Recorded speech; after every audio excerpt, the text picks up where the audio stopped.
Hello, friends. This is Dr. Richard Ruling here to welcome you to the Total Health Channel. Breaking news, we call it, because sometimes we need to put the brakes on and wonder where we're at. The breaking news often is a sign for us of where we're at in the stream of time and as we approach biblical end times. And today, we're going to be talking about the Pope's death as a sign both in Genesis and in Revelation of events that are coming. And so, how do we get there? When Christ was asked about the end of the world, he said to understand the book of Daniel, and also he said, nobody knows the day or hour but as the days of Noah. And Noah goes back to Genesis, okay? The fact is that Methuselah, whose name meant when he dies it will come, he died the year of the flood. And I believe that the Pope's death is similar in that sense of impending events that will initiate the end times. Not a flood of water this time, but it does point to next month, which was the second spring month when the flood came. It came with Passover timing because Noah entered the ark on the 10th day of the second month, and that was when anciently a sacrifice was selected for Passover. Except that it was a special Passover. I call it a 9/11 Passover, because in Numbers 9, verse 11, there was a second month provision for people. For example, if they took a long trip, they couldn't get back in time for Passover, they were not excused. Passover symbolizes judgment that we all have to face, so they were to keep it a month later. And so it explains it in Numbers chapter 9, verse 10, explains that, for example, the trip, if you take a long journey, or contact with a dead body like Noah had, because he buried his grandfather, Methuselah, and who died the year of the flood in the first month, and the flood came a month later in the second. So I believe that big stuff is coming, as suggested, and we're right now, at the time of this, we're still in the first month. But we might wonder how we get to the second month and what's coming. I want to also suggest that the Pope's death goes also is seen as a possible event in Revelation 17th chapter. Forget the verse where it says there are 7 kings, 5 are fallen, 1 is, and the other is not yet come, but will continue for a short time. Well, the Pope that just died is the one that is. He no longer is. The one that's coming, what they're going to elect, is the end time Pope for a short time, because the Bible refers to it. It's a 7-year period, as suggested in Revelation 11, verse 3. God gives power to his 2 witnesses for 1,260 days. That's 3.5 years.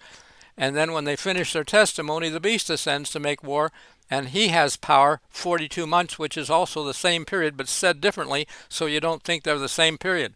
It's a total of 3.5 years with 1,260 days, and another 3.5 with 42 months, a total of 7.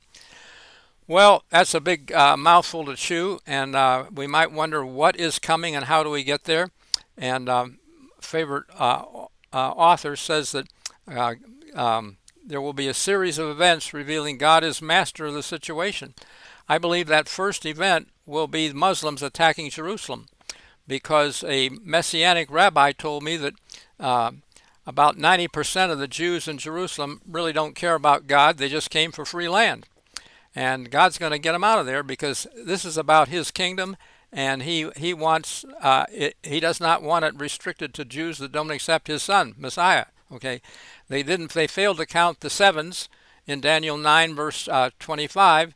There were 77s of probation for the Jewish nation and 69 weeks of years to the Messiah.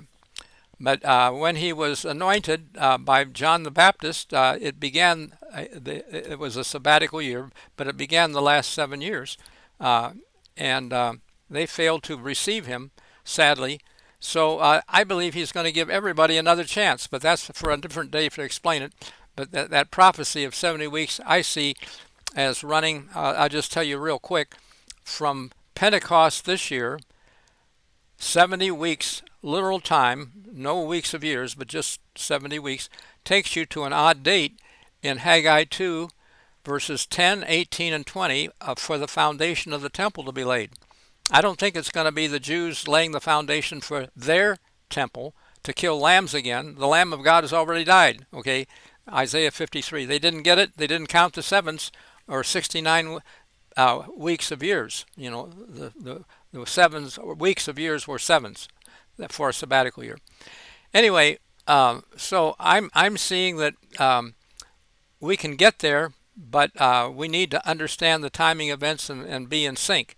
And specifically, I believe God is going to let the Muslims drive out the unbelieving Jews. That's Zechariah 14, verse 2, that the nations will be gathered against Jerusalem. Houses rifled, women ravished, half the city goes into captivity. And then the Lord is going to go forth to fight against them, and I believe he'll use the ram and goat scenario. I think I have it here. Yes, I do. You see this, this is the vision at the time of the end that we should understand from Daniel's 8th chapter. And it says it's the Kazon vision of ram and goat is at the time of the end. And the goat comes flying to stomp a militant Muslim ram and break its horns. Horns are for militancy. They fight with their horns. But the goat that flies from the west will neutralize or break their horns, basically. And the horns on the ram represent the kings of Media and Persia. Today those countries are Iraq and Iran, and we did Iraq already, okay? So this is not a rocket science thing. It's proving out true for people that are atheists and don't think the Bible is just a book to myths. Or sometimes they say, well, those prophecies were written a little later so they could figure it out and tell. Well, how did they write it? They didn't write it 2,000 years ago and figure it out. I mean, this is end-time stuff that God was foretelling. But the horn on the ram was the first king of Grecia, it says.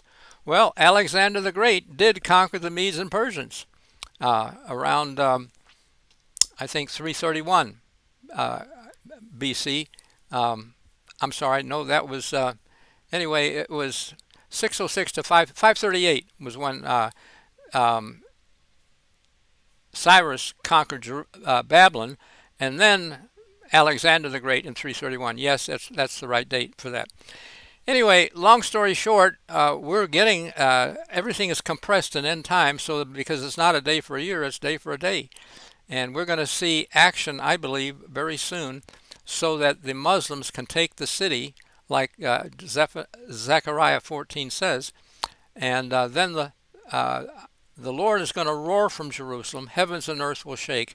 That earthquake, I believe, will happen at the time of the flood in the second spring month. In other words, May.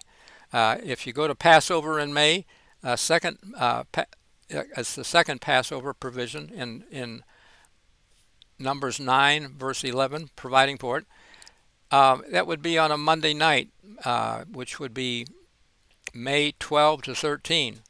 And I believe that Christians should do the Lord's Supper like Christ did with his disciples on the eve of Passover. He instituted, that's his tokens of his memorial of his death, the bread and the grape juice. And the time to do that best is, I believe, as when he did it on the eve of Passover. And then watch and pray. If we're ready when he comes to knock, it says in Luke 12:36, we can be greatly blessed in verse 37. And more about that another time, but I believe that's how we get into the wedding. It's a wedding parable in Luke 12:36 when he comes from the wedding to knock. And if we're really ready, why, he will make us ruler over all that he has. That's, I believe, the 144,000 get that. They live through the time ahead when lots of people are going to die. And I believe that what's coming in May will possibly kill a lot of people. I'll just give you one reason specifically. While the Muslims are way over there, when the heavens and earth shake, I believe the San Andreas fault will be triggered, and Southern California will have a calamity. And I see that from more than one source, but also that was how the ancient church of Laodicea ended, in an earthquake. And we're Western Christianity today is lukewarm, like that ancient church was, lukewarm with materialism. We really don't care about God too much. We just want to be sure we get our money, and I think that's not good. But we will be seeing these events coming very soon and fast, and I would like to suggest you're getting a book, How It All Ends, from a website. It's my website, 3 words everybody wants: health, happiness, and destiny. You have to spell "and" out, so it's really 4 words: health, happiness, and destiny. But I just click it's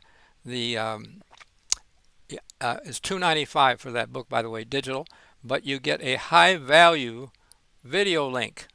The video link, in my opinion, as a retired physician, is worth hundreds or thousands of dollars if you're taking prescription drugs, and most people know people who do. So you can help them a great deal if it's your parents, or if you're on something for blood pressure or cholesterol or diabetes. You don't have to take those drugs if you eat like that video shows. I happen to have had a woman who was a registered nurse, but type 1 diabetic, needed insulin, shots every day. Got a kidney from her sister, transplant, because severe diabetes. And she took 80 units a day from insulin, but she reduced it to 18 units a day with the diet that you'll see you can get when you buy the book. It's titled Eating. It's a classic documentary. Cleveland Clinic's cardiologist, Dr. Esselstyn, is on it, along with some other doctors, telling how many diseases are reversible by diet. And yes, I believe that.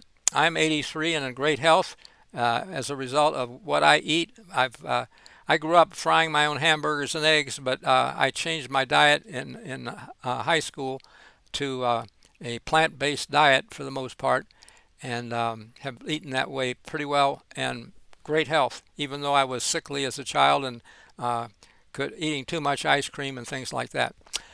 So, long story short, we're near the end, and I think you'll find that book well worth your. And if for some reason the website, we've had problems with our website lately, but $2.95 is not too much to risk.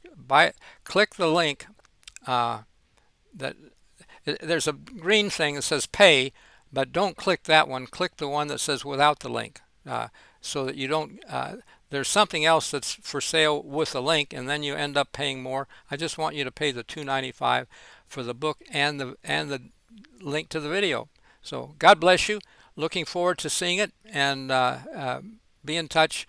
If you have a problem and somehow you didn't get the book, call me or email. My email is my last name, Ruhling, RUHLING 7 @yahoo.com. That's Ruhling, RUHLING 7 @yahoo. God bless you. Look forward to seeing you again, and thanks for. Please like this and share it with your friends, because they might like to know some of these things too. Bye bye.